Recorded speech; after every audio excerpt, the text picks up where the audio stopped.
கடந்த ஆண்டு மாநகராட்சியில் பணியாற்றக்கூடிய பணியாளர்களுக்கும் அதிகாரிகளுக்கும் மற்றும் மாமன்ற உறுப்பினர்களும் அனைவருமே இணைந்து இந்த விளையாட்டுப் போட்டிகள் நடைபெற்றது. அதன் தொடர்ச்சியாக இன்றைக்கும் சென்னை மாநகராட்சி உட்பட்ட அதிகாரிகளுக்கும் மாமன்ற உறுப்பினர்களுக்கும் விளையாட்டுப் போட்டிகளை மாண்புமிகு இந்து சமய அறநிலையத்துறை அமைச்சர் அண்ணன் பி.கே. சேகர்பாபு அவர்கள் துவங்கி வைத்துள்ளார்கள்.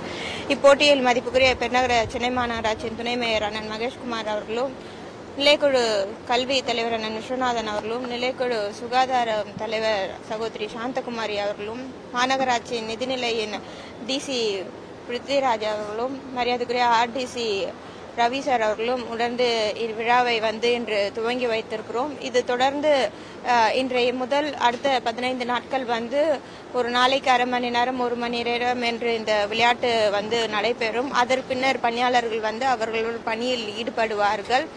இது மாநகராட்சிக்குட்பட்டு இதுவரை 1756 ஆண் பணியாளர்களும் 586 பெண் பணியாளர்களும் இந்த போட்டிகள் பெயர் கொடுத்திருக்கிறார்கள். தொடர்ச்சியாக மாமன்ற உறுப்பினர்கள் 74 பேர்கள் இந்த போட்டிகளில் பங்கிடுவதாக பெயர் கொடுத்திருக்கிறார்கள்.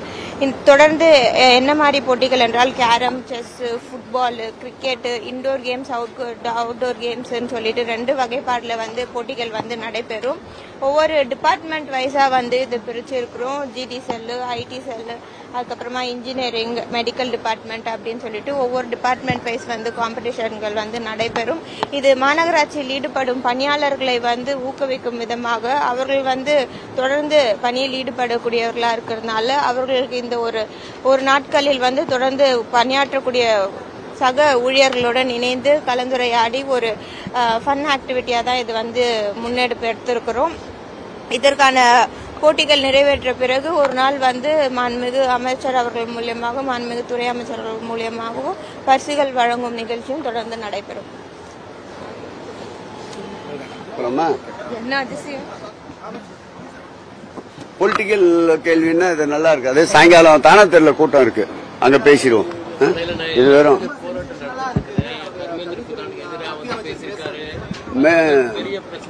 மேற்கொண்டு ஒன்றிய அரசுடைய அணுகுமுறையை பொறுத்து இன்றைக்கு தீக்குச்சி வெளிச்சத்தை வெளிச்சமாக மாறியிருக்கின்ற இந்த போராட்டம் என்பது பெரிய தீப்பிழம்பாக மாறுவதற்குள் அவர்களை திருத்திக் கொள்ள வேண்டும், வருத்திக் கொள்ள வேண்டும் என்பதற்கு அடையாளம்தான் இன்றைக்கு தமிழகம் முழுவதும் நடந்து கொண்டிருக்கின்ற போராட்டம்.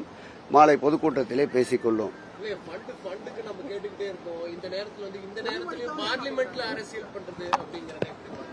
அது நீங்க என்ன பண்ண, இங்க ஒருத்தர் இருக்காருல்ல, அண்ணாமலைன்னு ஒருத்தர், அவரை போய் கேட்கணும்.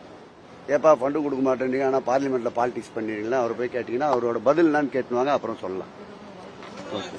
இல்ல இன்னைக்கு எக்ஸலத்துல ஒரு 3 கேள்வி கேட்டிருக்காரு, அவரை போய் கேளுங்க.